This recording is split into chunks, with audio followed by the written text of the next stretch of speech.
Bonjour d'abord. Donc, je vous remercie d'être présent à ce webinaire là, de présentation de la réforme de prise en charge des fauteuils roulants, donc, qui est effective depuis le 1er décembre 2025. Donc, je suis médecin conseil à la CEPAM de Tours, en Indre-et-Loire. Je suis référente grand appareillage pour la région Centre-Val de Loire et j'ai une activité aussi de recours contre tiers. Dans mon activité sur le grand appareillage, je travaille au sein d'une unité régionalisée appareillage qui est située à la caisse de la CEPAM de Tours, qui est la caisse pilote pour le grand appareillage pour la région. Donc on est organisé en petite unité de traitement des DAP que vous pouvez nous adresser. Donc moi, je suis médecin conseil. Je voulais juste préciser quand même que là, nous, médecins conseils, on n'est pas là pour empêcher vos patients d'accéder aux dispositifs médicaux dont ils ont besoin.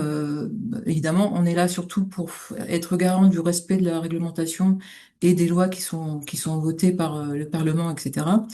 Et de pouvoir faire le lien entre ces lois et ces règlements qui peuvent parfois être un peu rigides et vous, votre pratique de terrain et vos patients qui sont tous uniques avec leurs difficultés, leurs handicaps. Donc on est quand vous nous envoyez des demandes, en particulier quand c'est des DAP, des demandes avec accord préalable, il est toujours mieux, quand c'est soumis à l'avis d'un médecin conseil, de bien détailler, sans que ce soit non plus des pages et des pages, hein, des descriptions cliniques claires et précises nous suffisent pour comprendre pourquoi vous faites cette demande et pourquoi on doit l'accepter alors que c'est peut-être pas exactement prévu par la réglementation. Ça, c'était juste une petite précision. Alors, mon objectif aujourd'hui, c'est surtout de vous expliquer le pourquoi de cette réforme, qui est comme une réforme assez d'envergure, et de clarifier certaines zones qui restent quand même assez floues dans son application, afin de sécuriser vos pratiques et puis de permettre à vos patients de bénéficier du fauteuil roulant dont ils ont besoin, tout dans le respect de la réglementation et du remboursement intégral. Donc, donc cet arrêté qui est effectif depuis le 1er décembre, pourquoi on l'a mis en place? Alors, c'est pour permettre le remboursement des fauteuils roulants manuels ou électriques d'un haut niveau technique ou d'un niveau technique standard, sans reste à charge pour les assurés, en leur facilitant au maximum les démarches, avec un seul interlocuteur qui sera nous, l'assurance maladie, que ce soit pour la montée de la préparation du dossier, l'acceptation du remboursement, et ensuite pour le remboursement lui-même. Ils auront qu'un seul interlocuteur, ce sera nous. Alors, donc cette réforme, elle a été prévue aussi avec une notion de remise en bon état d'usage. Alors, il y a tous les préceptes de la loi pour pouvoir mettre en place ces circuits de remise en bon état d'usage.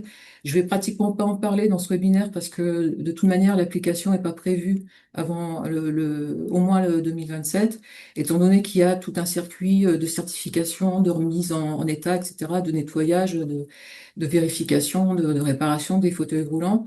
Donc ça, ce circuit, il n'est pas encore mis en place. De toute manière, on n'a toujours pas les arrêtés ni les tarifs qui seront prévus, donc je vais en parler pratiquement pas. Il faut savoir quand même que cette remise en bon état d'usage, donc ça a une volonté évidemment au niveau environnemental, puisqu'on se serait réutiliser des dispositifs médicaux qui restent en bon état, les réinjecter dans le circuit pour que les gens puissent les utiliser à nouveau. Et puis aussi au niveau des économies, évidemment, mais ça ne sera jamais imposé aux assurés. C'est pas quelque chose qu'on imposera, ce sera à vous, prescripteurs ou prestataires de services, de proposer aux assurés cette possibilité d'avoir accès à du matériel remis en bon état d'usage. Après, ce sera leur libre choix d'accepter ou non d'avoir du neuf ou de la remise en bon état d'usage. Mais en fait, c'est encore à préciser tout ça. Alors, cette réforme, elle a été portée par de nombreuses associations de patients et par la CNEMDITS aussi, qui a à plusieurs reprises demandé que la LPP soit modifiée parce qu'elle n'a pas bougé depuis de très nombreuses années et qu'elle était plus vraiment adaptée au marché du fauteuil roulant actuel. Et elle a été aussi portée par le rapport de Normandie Chevalier d'octobre 2020, qui ont surtout proposé des objectifs ambitieux pour intégrer dans la réglementation une possibilité d'évolution des remboursements en fonction des avancées techniques et de favoriser aussi des études plus scientifiques, entre guillemets, mais médicales, sur entre les différents dispositifs médicaux entre eux, quoi. Ouais. Alors, donc cette réforme, c'est essentiellement c'est la mise en place d'un prix limite de vente. Donc il faut savoir qu'en France, avant le 1er décembre 2025, il n'y avait pas de mise en place, il n'y avait pas c'est un marché libéral en France. Le marché du fauteuil roulant, c'était libéral. Il n'y avait pas de prix limite de vente. C'était le dernier marché au niveau européen de ce type-là. Donc, on constatait au fil des années une augmentation très régulière du prix de revient des fauteuils roulants, avec en parallèle un reste à charge pour les assurés qui augmentait aussi en conséquence. Donc, on savait que 48% des familles arrivaient à avoir des restes à charge zéro avec un parcours de remboursement qui passait par de très nombreux intervenants sur des durées de 1 an et demi à 2 ans et demi. Mais pour certains d'autres, c'était des restes à charge de plus de 3 000 € qui quand même ont compliqué la vie de ces familles. Alors nous, à l'époque, nous, prestations légales, c'est-à-dire assurance maladie, on remboursait 3 900 € par exemple pour un fauteuil roulant électrique. Et sur ces 3 900 €, la PCH, MDPH remboursait le double, ce qui fait qu'on arrivait à des tarifs juste en prestation légale de 7 800 € pour un électrique, que ce soit un fauteuil roulant électrique de base ou un permobile, on remboursait 7 800 € en sachant qu'on voyait des prix sur certains fauteuils roulants avec des devis qui montaient jusqu'à 20, 30, 40 000 euros. Donc le différentiel, c'était le reste à charge pour les familles et ça passait ensuite par un circuit de prestations, ce qu'on appelle des prestations extra-légales, qui sont des intervenants très divers, qui vont du conseil général aux mutuelles, à la GFIP, aux complémentaires ou aux télétons, aux associations, etc. Donc tout ça, avec la réforme, c'est terminé. C'est-à-dire que maintenant, tout ce parcours-là pour les assurés, c'est terminé. C'est l'assurance maladie qui rembourse et qui rembourse intégralement le prix des fauteuils roulants. Alors, cette réforme a aussi créé la location longue durée avec ou sans option d'achat et la location courte durée qui existe déjà, mais elle a surtout ouvert la location courte durée aux fauteuils roulants électriques, ce qui n'existait pas avant. Alors, ces deux possibilités de location sur des durées plus courtes permettent quand même de combler un vide au niveau réglementaire qui permettait pas de s'adapter au parcours de vie de certains qui pouvaient avoir ponctuellement besoin de fauteuils roulants électriques pour pouvoir continuer des activités professionnelles ou autres, et réglementairement, on ne pouvait pas accepter le remboursement puisque rien n'était prévu pour ça. Donc ça aussi, cette loi permet ça. Alors oui, j'ai mis un point de vigilance pour la location courte durée parce que il y a une idée fausse peut-être qui reste, c'est que c'est compris dans le 100% de remboursement intégral, ce qui n'est pas le cas. Mais j'y reviendrai par la suite. Sur le slide suivant, je vous ai mis des prix limites de vente. Donc, c'est les tarifs qu'on rembourse. Pour des fauteuils roulants électriques, ça peut aller jusqu'à 11 000, 12 000 euros. Les verticalisateurs électriques, ça va jusqu'à 21 000 euros. Les poussettes modulaires multiréglables, 2 500. Les scooters, 3 008. Les fauteuils roulants, de 279 à 9 000 euros. Alors, pour les fauteuils roulants manuels, c'est surtout pour les fauteuils roulants manuels qu'on voit vraiment une plus-value au niveau du remboursement du prix limite de vente, car nous, avant le 1er décembre, on remboursait très peu finalement, que pour n'importe quel type de fauteuil roulant manuel, on avait des remboursements qui étaient en dessous des 2 000 euros multi-configurables manuels, ça peut aller plutôt vers 10 à 15 000 euros. Donc, c'était aussi, par rapport aux autres pays européens, quelque chose qui ne se voyait qu'en France, donc qui est aussi justifié la modification de cette réglementation. Alors la réforme, elle prévoit aussi la création d'un parcours de prise en charge des personnes en situation de handicap. Alors c'est un parcours de prise en charge que les équipes de rééducation fonctionnelle connaissent bien déjà, parce que c'est calqué quand même sur ce qu'on peut voir ce qui était appliqué au niveau de la LPP pour le remboursement des fauteuils roulants électriques par les équipes multidisciplinaires qui travaillent en rééducation fonctionnelle ou en SSR. Ils avaient l'habitude de faire ce parcours-là, c'est à peu près la même chose. Alors, ce parcours, il est prévu différemment en fonction du type de fauteuil roulant qui est prescrit et de la complexité. Avant la réforme, les médecins généralistes pouvaient prescrire des fauteuils roulants standard, simple, de confort à pousser pour les aidants et les locations des fauteuils roulants équivalents. Avec la nouvelle réforme, on ouvre la prescription aux généralistes qui ont des compétences dans le handicap, que ce soit des diplômes universitaires dans le handicap et ou simplement et ou une activité en parallèle avec des équipes spécialisées dans le handicap. Donc, quand ils ont ces compétences-là, ils peuvent prescrire des fauteuils complexes, mais à ce moment-là, il faut qu'ils suivent le parcours de prescription, donc de préconisation, fiche de préconisation, fiche d'évaluation, etc. Alors, un généraliste qui, lui, n'a pas ces compétences en handicap, mais constate le besoin d'un patient d'avoir une compensation par un fauteuil roulant, et qui constate que ça nécessite un avis spécialisé, il doit l'orienter vers un ergothérapeute ou un rééducateur fonctionnel. Bon, c'est pour par exemple des maladies évolutives ou quand il y a un besoin de troubles posturaux complexes, etc., ou des risques d'escarre élevés, à ce moment-là, ça nécessite un avis plus spécialisé. Donc, cet arrêté renforce énormément le rôle renforcé dans l'évaluation des besoins spécifiques et du choix du fauteuil roulant par le prescripteur. C'est-à-dire que entre guillemets, c'est le prescripteur qui doit être le point de départ de la prescription du fauteuil roulant parce qu'il constate le besoin de ce fauteuil roulant pour son patient et le choix ensuite doit être orienté en fonction du niveau de complexité du fauteuil qu'il faut, quoi. Donc, ils ont vraiment un rôle renforcé et tout doit être argumenté, en particulier les adjonctions. Si vous rajoutez des adjonctions sur le prix limite de vente déjà prévu pour le fauteuil de la classe de fauteuil roulant que vous avez choisi, il faut nous expliquer pourquoi, mais j'y reviendrai après. Donc ce parcours, il passe par des étapes indispensables qui sont le point d'entrée, c'est le prescripteur qui constate le besoin et qui, en fonction du type de fauteuil, soit prend en charge l'évaluation, la préconisation, soit l'oriente vers la bonne personne. S'il prend en charge, à ce moment-là, il rédige les fiches de préconisation et les fiches d'évaluation qui sont prévues.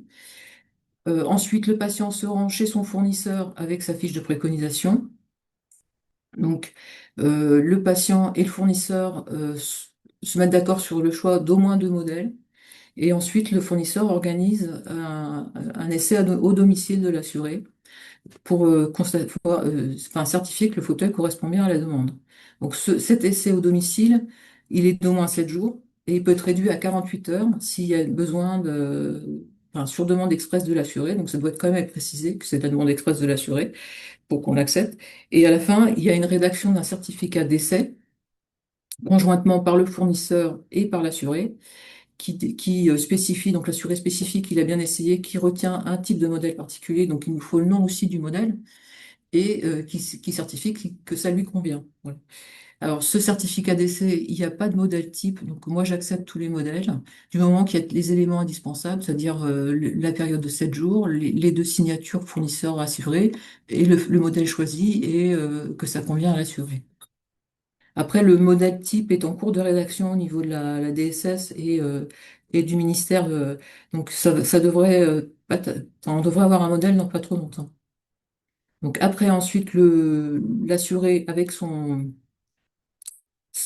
modèle choisi, retourne voir son prescripteur, qui peut être le même, ou en tout cas de la même équipe, on va dire, ils font les évaluations définitives, ils constatent que le fauteuil choisi correspond bien au modèle qui compense le handicap, ils rédigent sa prescription définitive, en sachant que sur la prescription définitive, s'il y a besoin des forfaits mis à disposition ou livraison, ça doit apparaître aussi sur cette prescription définitive pour que nous, on le rembourse. Et ensuite, bon, le circuit suit son cours, quoi. Alors là, je vous ai mis en plus détaillé les éléments qui rentrent dans la fiche d'évaluation. Alors la fiche d'évaluation et de préconisation, il y a des modèles qui sont téléchargeables sur le site handicap.gouv.fr où elles sont été remises à jour, elles sont maintenant nominatives, donc vous pouvez utiliser ces fiches-là, bien sûr. Moi, je sais que j'accepte aussi les fiches d'essai, de testation d'essai qu'on pouvait voir pour les fauteuils roulants électriques d'avant. Du moment qu'il y a toutes les informations dessus, moi le modèle, s'il y a les informations utiles, c'est pas le modèle pour l'instant qui me pose problème, donc je renvoie pas les dossiers pour ça. Et là, donc, dans cette fiche d'évaluation des besoins, où il y a une évaluation des quatre critères principaux de la personne en situation de handicap, que ce soit le handicap, bien sûr, qui justifie la demande, mais pas que. Il nous faut tous les facteurs de comorbidité qui vont entraîner peut-être une modification dans la nécessité de la compensation, les usages et l'activité qui sont prévus, et l'environnement de vie du patient pour savoir, pour comprendre en fait pourquoi vous choisissez ce type de compensation du handicap et pourquoi vous rajoutez certaines injonctions par rapport à d'autres. Voilà. Alors ensuite, là, je vous ai mis les documents qui sont indispensables quand il y a nécessité d'une DAP. Donc, pour les DAP, c'est-à-dire que c'est soumis à l'avis de la direction médicale de la CEPAM d'Indre-et-Loire. Les documents indispensables, c'est une fiche d'évaluation des besoins nominatifs, une fiche de préconisation, dont j'en ai parlé avant. Moi, j'accepte aussi que ce soit pas des modèles types, mais du moment que ça reprend les indications, le certificat de validation de l'essai de 7 jours au domicile, la prescription définitive, le certificat d'aptitude à la conduite du VPH s'il est électrique, et ce certificat doit être rédigé par les équipes pluridisciplinaires, et le bon de commande et le devis du prescripteur. Alors ça aussi, c'est pas, si c'est pas envoyé, c'est pas bloquant non plus. C'est mieux de l'avoir, mais si le fournisseur nous le met pas dans son dossier, c'est pas bloquant. Et la DAP, avec les codes EPP, et là, effectivement, si on n'a pas la DAP, c'est bloquant. Alors, les tableaux qui... Oui, donc, je vous ai fait ce résumé, donc des grandes catégories de fauteuils roulants, donc, qui sont ceux qui ont été créés, et en fonction des types de catégories, vous avez les prescripteurs qui sont autorisés, euh, les, les essais, est-ce qu'il faut des essais ou non, est-ce que ça nécessite une DAP ou non, et la documentation qu'il faut faire et la documentation qu'il faut envoyer et à qui. Donc là, par exemple, les FRMP, FMP et base pouce, ça c'est base poussette, c'est les poussettes standards. C'est ouvert aux généralistes et ergothérapeutes. Il n'y a pas d'essai, il n'y a pas de DAP. Il faut envoyer en fait la facture et la prescription à la CEPAM directement. Pour les fauteuils roulants modulaires, ce qu'on appelle FRM, c'est aussi ouvert aux généralistes ergothérapeutes. Il faut faire les essais, donc il faut faire tout le parcours dont j'ai parlé précédemment, les essais de 7 jours. Il faut faire la fiche d'évaluation des besoins et la prescription définitive, même s'il n'y a pas de DAP. Et il faut envoyer à la CEPAM la prescription et la facture. La fiche d'évaluation des besoins et la prescription définitive, en fait, il faut la conserver parce que quand c'est non soumis à DAP, il y a par contre des contrôles a posteriori qui sont organisés par les CEPAM, en fait. Donc, quand il y a des documents qui sont nécessaires, même si vous les envoyez pas pour vous faire facturer, il faut quand même conserver ces éléments pour éventuellement pouvoir les montrer s'il y a des contrôles a posteriori. Pour ce qui est les autres grandes classes de fauteuils roulants qui sont soumis à DAP, donc comme tout ce qui est fauteuil roulant manuel modulaire, actif, de sport, verticalisateur et tout ce qui est et tout ce qui est électrique, c'est soumis à DAP. Donc les prescripteurs sont tous différents en fonction des types, comme je vous l'ai repris ici.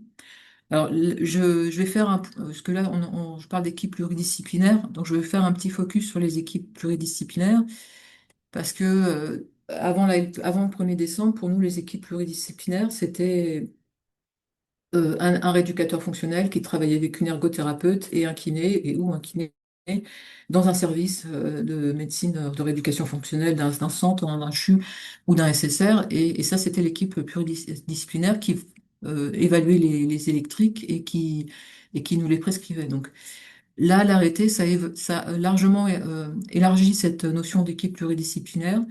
On peut très bien considérer qu'une équipe pluridisciplinaire, c'est un rééducateur fonctionnel qui travaille dans un centre, mais il peut aussi travailler avec des équipes mobiles, il peut aussi travailler avec des ergothérapeutes libérales, l'important étant bien sûr qu'il y ait une coordination, un travail en commun, un partage des connaissances.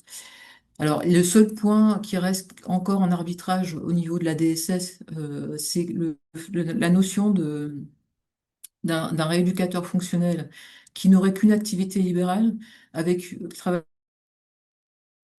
travaillant avec une ergothérapeute qui est en libéral aussi, est-ce qu'on peut considérer que c'est une équipe pluridisciplinaire?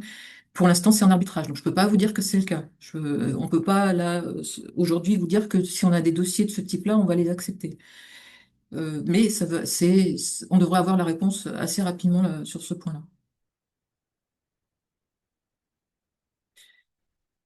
Alors, je voulais parler aussi des infirmières parce que j'ai aussi de nombreuses questions sur les infirmières et pour savoir si elles peuvent prescrire les fauteuils roulants. Alors, je comprends très bien la raison de ces demandes en sachant qu'effectivement, plus on a de prescripteurs, plus ça facilite l'accès aux aides techniques pour les assurés. Mais dans l'arrêté, il n'y a aucun texte qui prévoit la possibilité de remboursement d'évaluation des fauteuils roulants par les infirmières.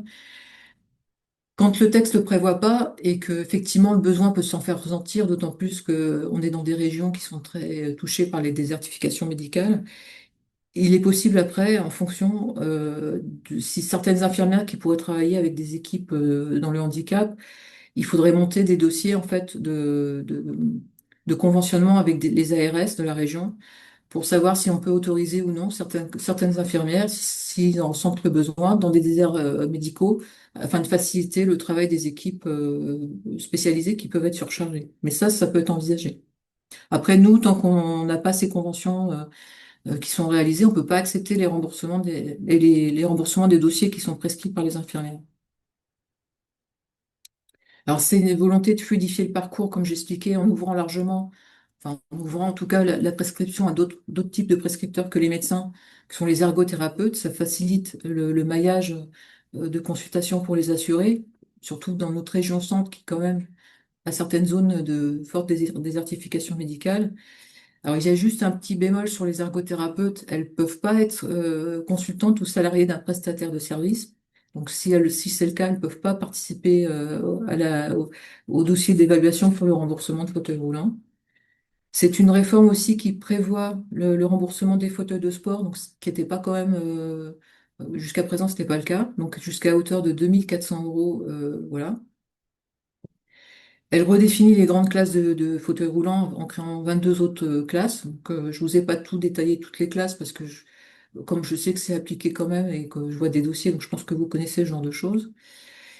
Et elle autorise la possibilité d'adjonction de série à partir moment où le besoin est argumenté et que les caractéristiques de base minimales du fauteuil roulant ne comprend pas déjà ce même type d'adjonction parce que on a fait rentrer dans des grandes classes de fauteuils roulants avec des prix limites de vente un certain nombre de fauteuils et ils doivent répondre à des caractéristiques de base. Par exemple, cet exemple-là, je le prends pour des appuis-têtes. Si vous prescrivez des appuis-têtes sur des fauteuils roulants, des types comme par exemple un FRMC, et que vous nous mettez des appuis-têtes en adjonction en deux séries ou sur devis, alors que dans les caractéristiques de base, il y a déjà des appuis-têtes de prévus, il faut bien que vous nous expliquiez dans votre argumentation pourquoi ces appuis-têtes, ben, ça convient pas et qu'il faut des adjonctions de série d'un autre type d'appui-tête. À partir du moment où on a l'information et qu'on comprend, on acceptera les dossiers. Alors, le renouvellement, bah, cette fois-ci, c'est inscrit dans la loi, c'est 5 ans. Voilà, c'est 5 ans pour les adultes et 3 ans pour les enfants de moins de 16 ans. Quand il est à l'identique, c'est ouvert à la prescription d'un généraliste ou d'un ergothérapeute. S'il y a une évolution des besoins, le parcours est celui d'une primo-inscription. Alors, l'évolution des besoins, c'est pareil pour nous. Si vous nous demandez un renouvellement à l'identique, mais que vous rajoutez des adjonctions de série ou sur devis, on considère, nous, que c'est plus une demande à l'identique. Alors, on va pas forcément demander une primo-inscription pour tous les dossiers parce que ça, c'est une charge de travail pour tout le monde et pour tous les spécialistes et les prescripteurs. Mais on peut vous demander, par exemple, des factures de l'ancien fauteuil, etc., pour comparer et voir si effectivement ces adjonctions que vous nous redemandez, n'apparaissent réellement dans la réglementation qu'à partir du 1er décembre, ça correspond bien à une demande à la précédente ou pas. Voilà. Il faut pas vous étonner si on vous renvoie certains dossiers en vous demandant des précisions, quand c'est un renouvellement que vous considérez à l'identique.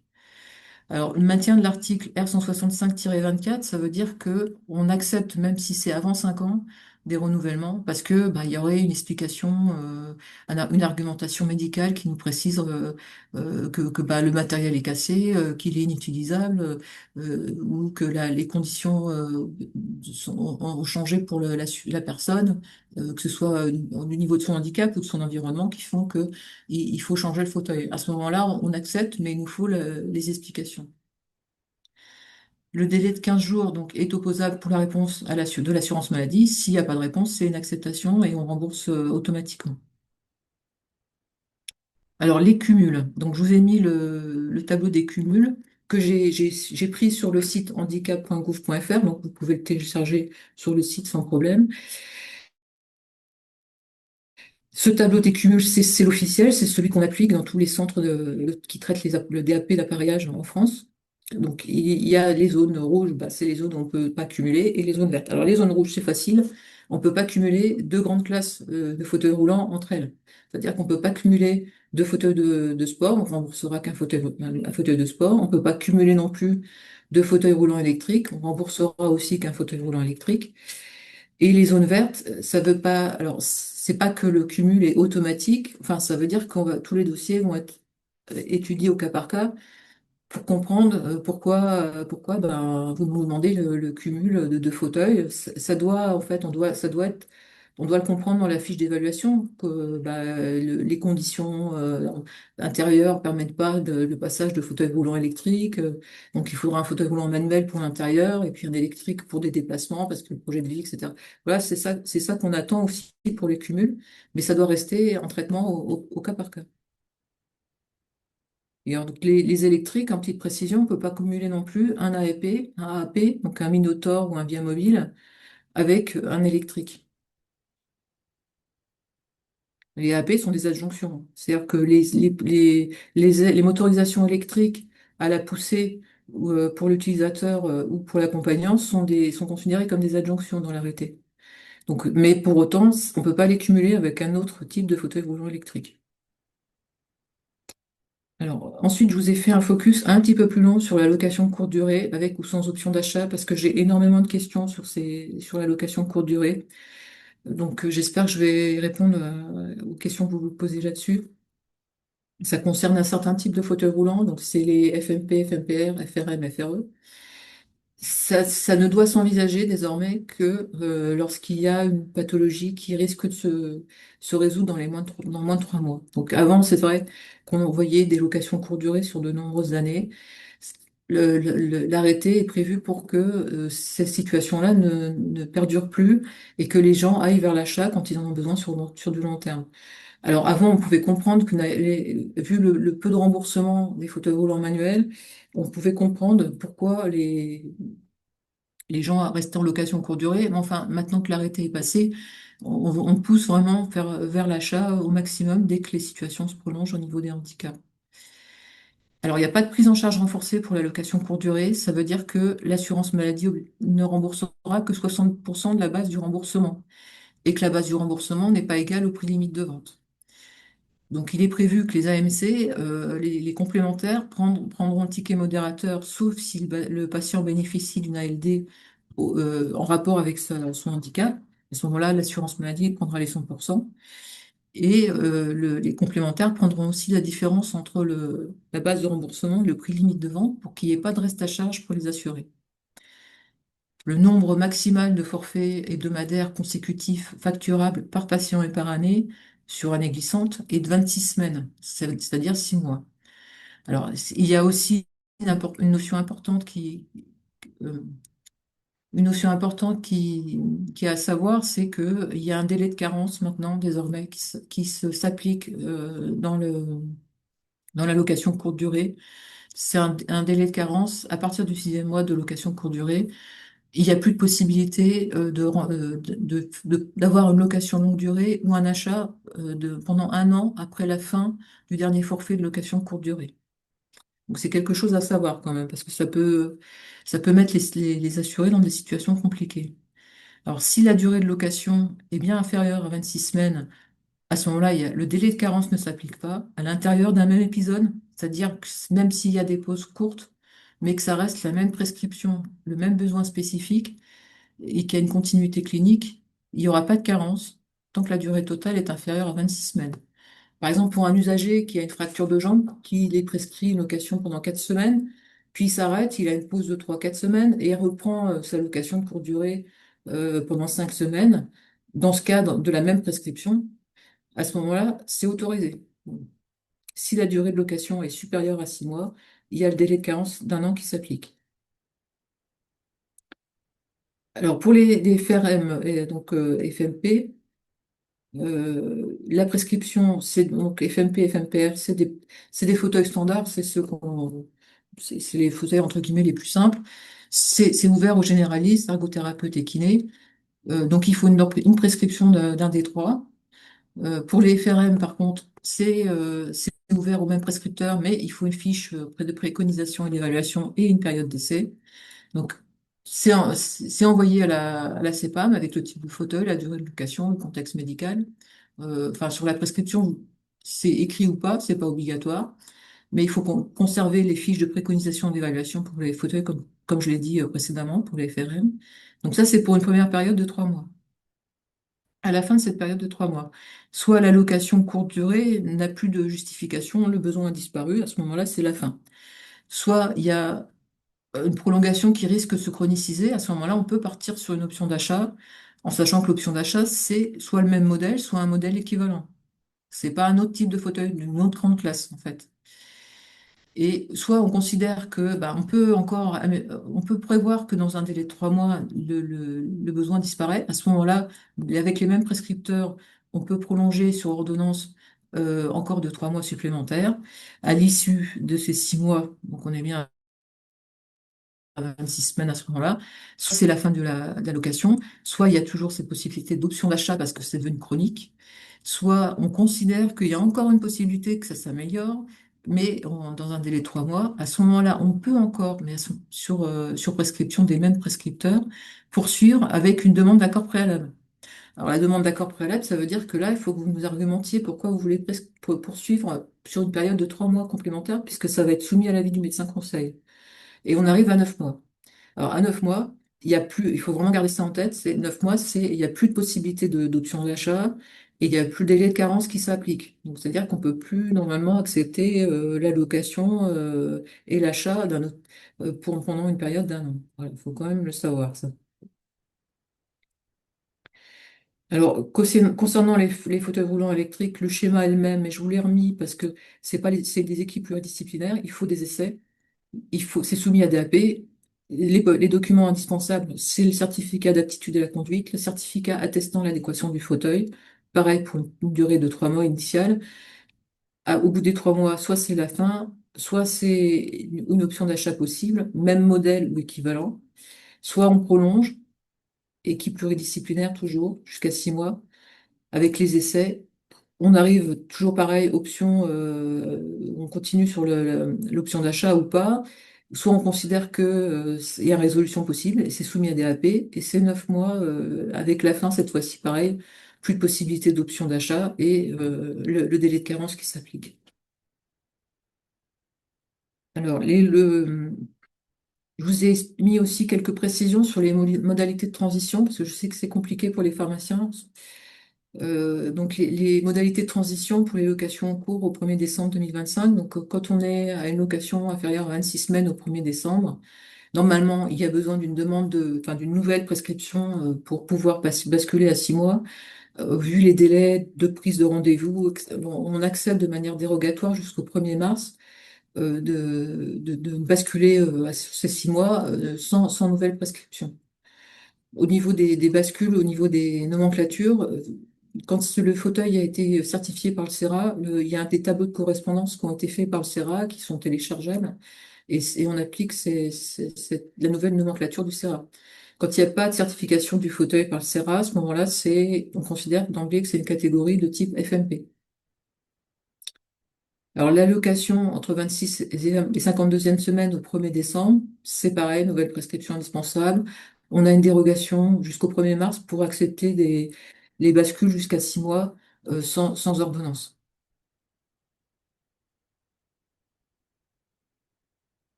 Alors, les questions fréquentes qu'on a, que je vous prends là, parce que c'est vraiment des questions qui me reviennent souvent. Comment faire pour le cas d'un usager qui loue un fauteuil roulant en attendant la commande et la réception d'un fauteuil roulant électrique spécifique? Bon. Alors évidemment, on ne va pas lui demander de payer lui-même le coût de la location transitoire. Normalement, la règle qui prévaut, c'est que on peut avoir une location courte durée dans ce cas-là, uniquement si on a un besoin qui est différent de la demande d'achat du fauteuil roulant. Dans ces cas-là, on va considérer que la demande de location en attendant la livraison du fauteuil roulant, c'est un besoin différent. Donc, on acceptera la location de courte durée, temporaire, le temps de la réception d'un fauteuil roulant adapté. Alors, pour les patients qui sont à domicile, pas en établissement.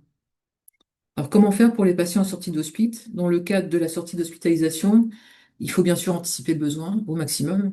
Quand on sait il y aura besoin d'un fauteuil roulant à l'issue, si on considère que le besoin permanent, alors on va considérer que le besoin permanent, c'est quand d'emblée, à la sortie, on sait qu'il y aura besoin d'un fauteuil roulant au moins plus de 6 mois. Donc là, à ce moment-là, quand il y a besoin d'un fauteuil roulant plus de 6 mois, il faut mieux orienter les gens vers l'achat ou la location longue durée, si dans la région c'est possible, parce qu'en région centre, c'est peut-être pas mis en place encore. Il n'y a peut-être pas encore de prestataires qui font la location longue durée.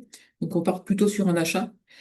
Et si le besoin prévisible est de moins de 6 mois, c'est plutôt une location courte durée avec une option d'achat en filet de sécurité.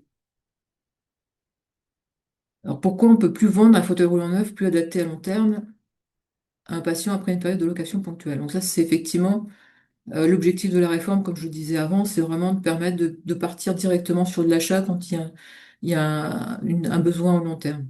Voilà. De plus passer par des périodes de location, en sachant on s'adaptera en fonction des cas des patients et que la réglementation déjà prévoit quelques dérogations pour des cas plus compliqués. Il faut quand même pas hésiter à venir vers nous quand vous êtes dans des situations où c'est compliqué pour vos patients. Alors, certains patients ont un recours à location ponctuelle parce que leur espace de vie ne leur permet pas de stocker en permanence ce fauteuil roulant chez eux. Alors, l'enjeu du stockage, pour nous, c'est le même que ce soit en location courte durée ou en achat. Donc c'est important, ça fait partie des fiches d'évaluation, de l'évaluation, savoir est-ce qu'il y aura bien un lieu de stockage possible pour le fauteuil roulant, ça fait partie de l'évaluation, évidemment. Alors, et pourquoi acheter un fauteuil roulant qui ne sera utilisé que quelques mois dans l'année lorsque les aidants seront là et plus utilisés par la suite? Alors, pour nous, ça correspond aussi à besoin à long terme, même si c'est utilisé que quelques années, enfin que quelques mois dans l'année, ça relève quand même d'un achat. Et ensuite, ben, si le circuit de remise en bon état d'usage sera effectif, on pourra réinjecter le circuit si besoin. Alors là, je vous fais un petit focus sur la location longue durée. Donc cette location longue durée, elle est possible que pour les fauteuils modulaires manuels ou électriques et les poussettes multiconfigurables. Cette location longue durée, elle rentre bien dans le remboursement intégral par l'assurance maladie obligatoire, donc c'est 100%. Il n'y a pas possibilité de reste à charge aux assurés. Que ce soit, c'est vraiment le principe de base pour ce prix limite de vente et ce remboursement intégral. Normalement, il n'y a pas de possibilité de reste à charge pour les assurés. Et c'est le cas aussi pour les fauteuils roulants à l'achat. Si jamais on constate sur vos devis qu'il y a des restes à charge pour les assurés, on risque de ne pas accepter la facturation, le remboursement, parce que pour nous, il ne doit pas y avoir de reste à charge pour les assurés. C'est le problème des esthétiques, des options esthétiques. Donc, normalement, ça ne doit pas être refacturé en plus sur le devis aux assurés en reste à charge. Que si c'est le cas, on a comme indication au niveau de la CNAM de refuser le remboursement de devis avec des restes à charge. Alors, l'allocation longue durée, c'est une prise en charge à 100% par l'assurance maladie obligatoire. Bon, donc c'est bien, pas de reste à charge. C'est des forfaits de 5 ans et 3 ans pour les moins de 16 ans renouvelables sur prescription. Il n'y a pas de cumul possible entre deux et les locations longue durée de deux types de fauteuils roulants, normalement, sauf évolution majeure.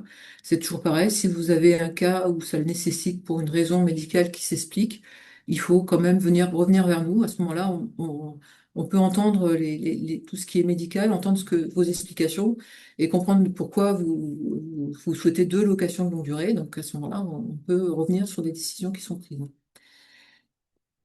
Et les conditions de prescription sont exactement les mêmes que celles d'un fauteuil roulant à l'achat.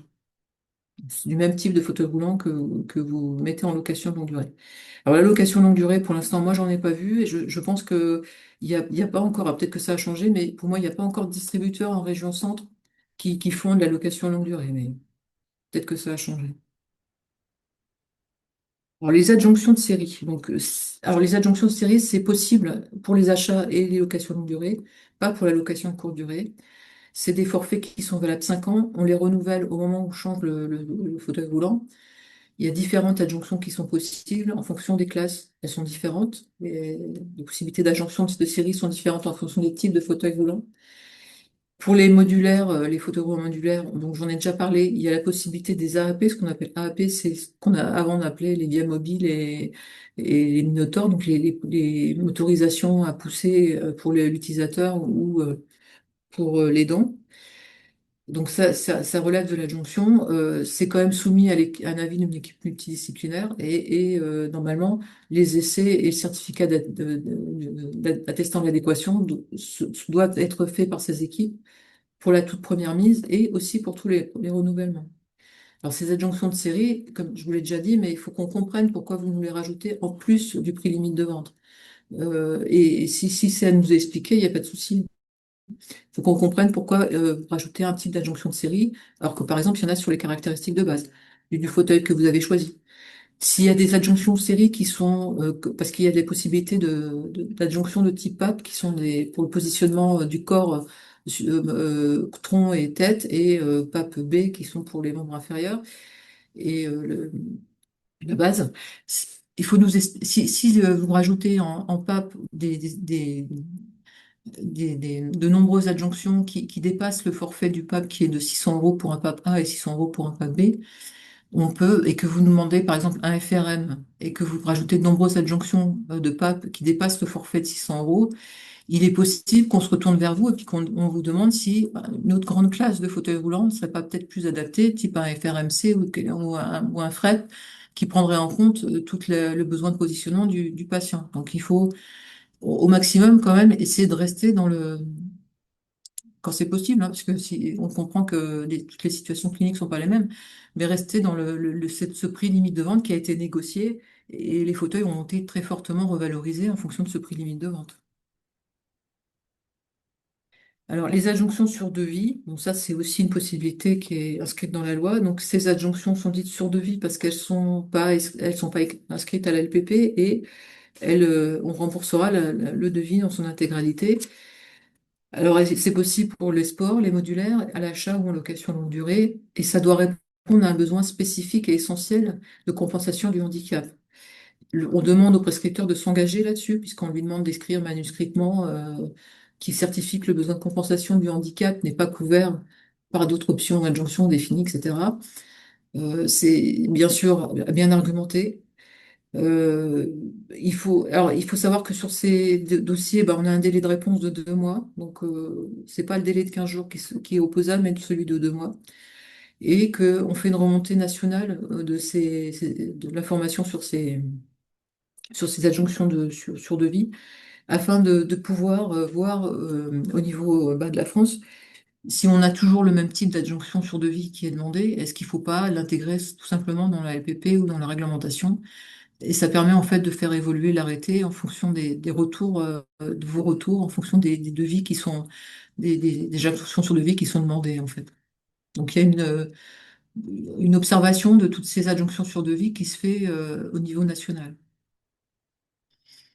Alors, en divers, donc je vous ai mis, parce que là, jusqu'à présent, comme on est toujours dans une phase d'accompagnement avec vous, suite à la mise en place de cette réforme, on acceptait les DAP papier jusqu'à présent. Alors, il est prévu dans la réglementation, et c'est bien écrit, que les DAP pour les VPH, les fauteuils roulants, doivent être envoyés par Bluefile en dématérialisé. Donc, à partir du 1er février, on a des consignes pour appliquer la réglementation. Donc, toutes les DAP qui parviendraient à le 1er février, enfin DAP daté du 1er février, et après, seront renvoyées lorsqu'elles seront envoyées papier, en ce qu'on notait irrecevable, et on vous expliquera pourquoi, et on vous remettra le lien Bluefile pour pouvoir nous adresser la dématérialisation. C'est pareil sur Bluefy, si vous avez des difficultés pour créer le compte Bluefy, vous pouvez, sur Amélie, il y a des aides, je crois, et puis de toute manière, vous pouvez nous écrire à nous là, pour qu'on vous aide enfin, qu'on vous renvoie le lien et on a des protocoles qui sont créés pour vous aider sur la création du compte Bluefy et pour pouvoir envoyer vos DAP dématérialisés. Et si vous avez des difficultés logistiques ou plus fonctionnelles, à ce moment-là, faut pas hésiter à se retourner vers la CPAM de votre région pour voir avec eux quelles sont les difficultés. Alors c'est important cette dématérialisation des DAP VPH parce qu'on est en attente d'un téléservice dans le premier semestre 2026 ou le deuxième qui est prévu pour l'intégralité du grand appareillage orthopédique et dont les fauteuils roulants et qui permettra en fait avec un logigramme de traiter rapidement les demandes que vous avez avec une réponse pratiquement automatique.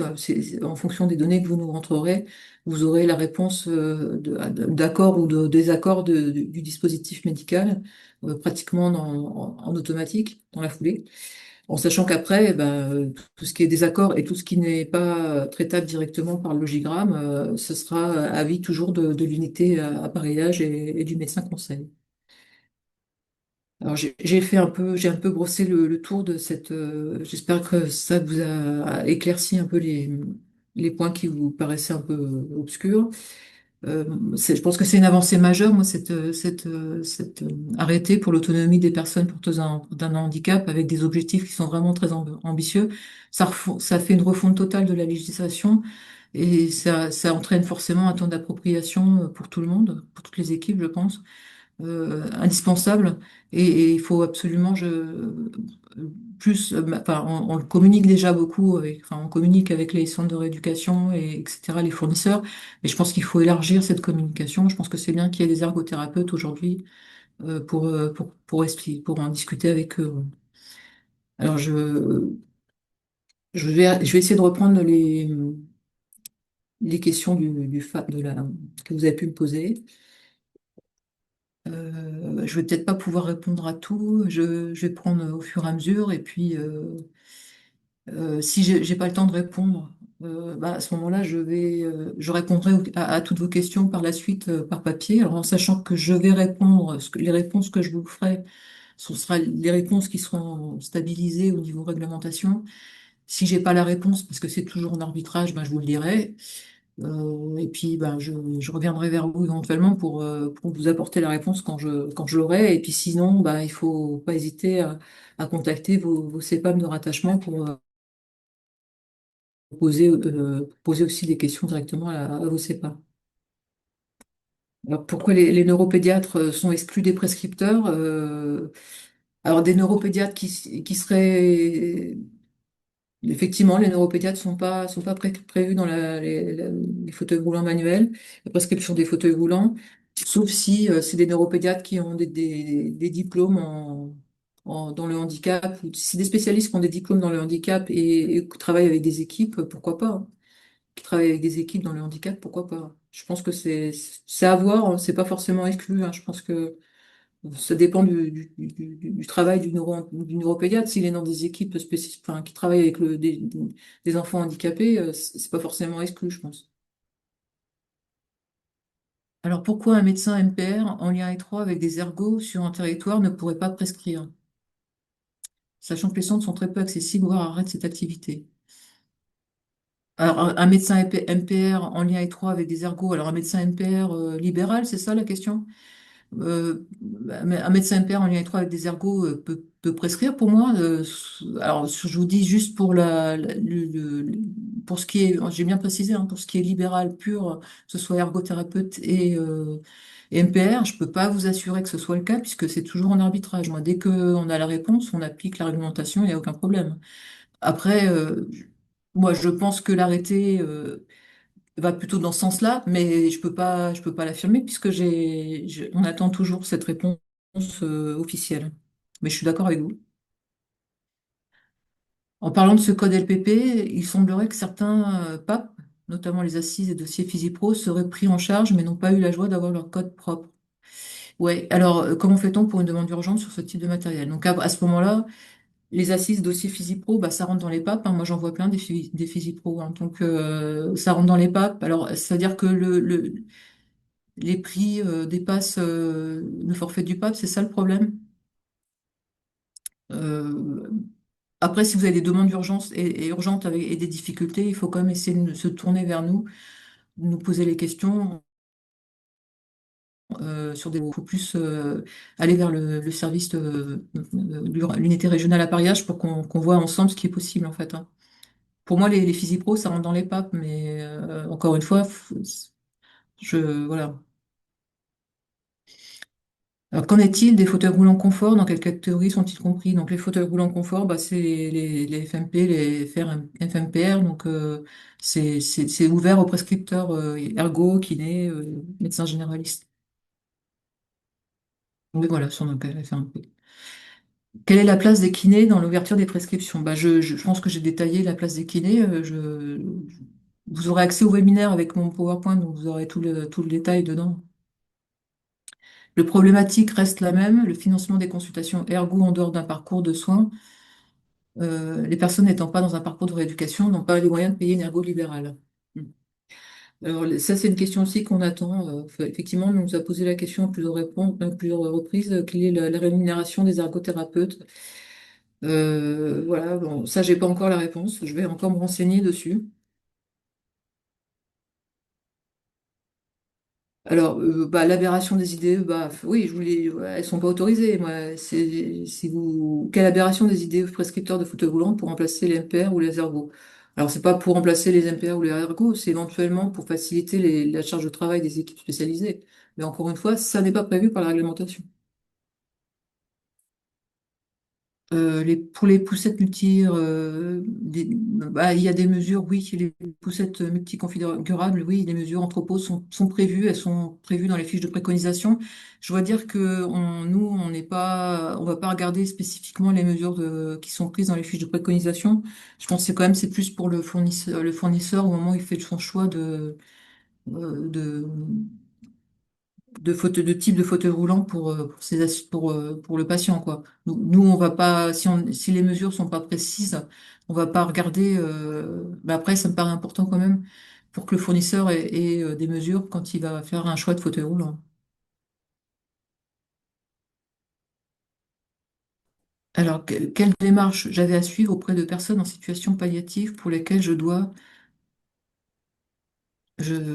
et pour laquelle je peux correspondre à un moment et puis adapter 2 semaines après.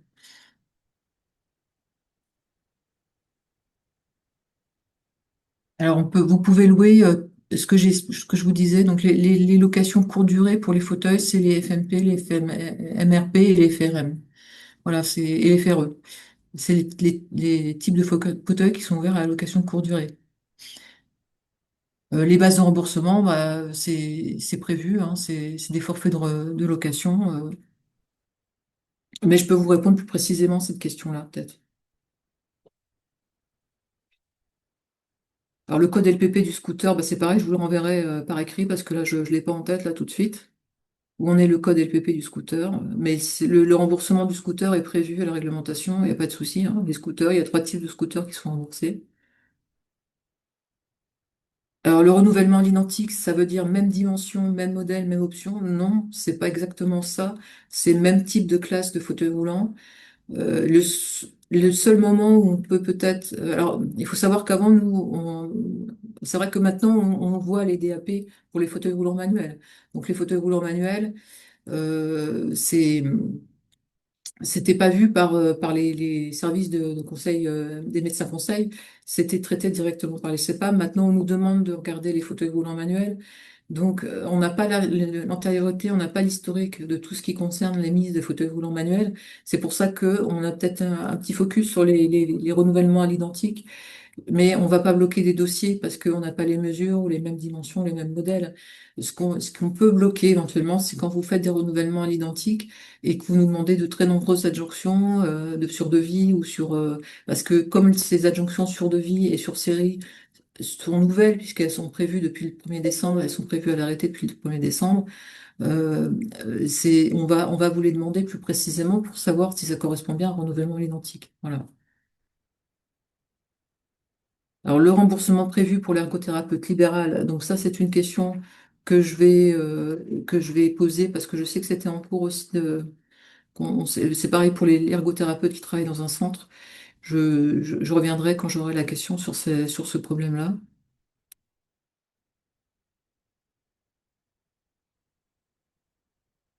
Voilà, donc c'est encore la même question derrière. Il serait important de faciliter le parcours des personnes en conventionnement les ergots.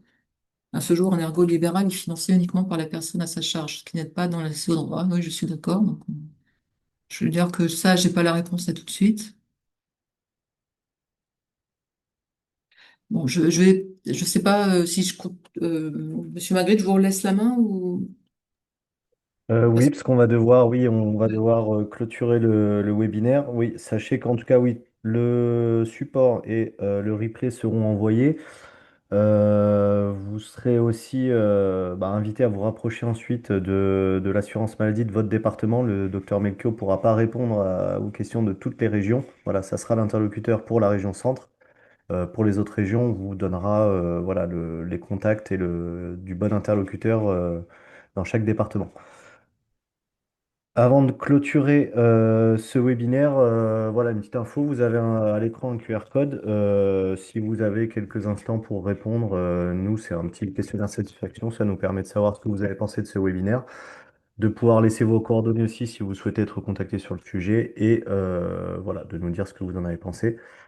En information, alors là, plus pour les professionnels de santé de la région centre, les prochains webinaires que nous allons organiser en avril, un webinaire sur Globule, l'outil de coordination e-parcours, et puis en juin, un webinaire sur les services d'accès aux soins, et notamment les nouvelles filières d'autres professions qui s'ouvrent en région.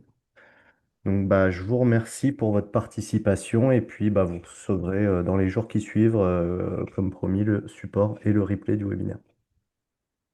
merci à tous. Bonne journée à tous.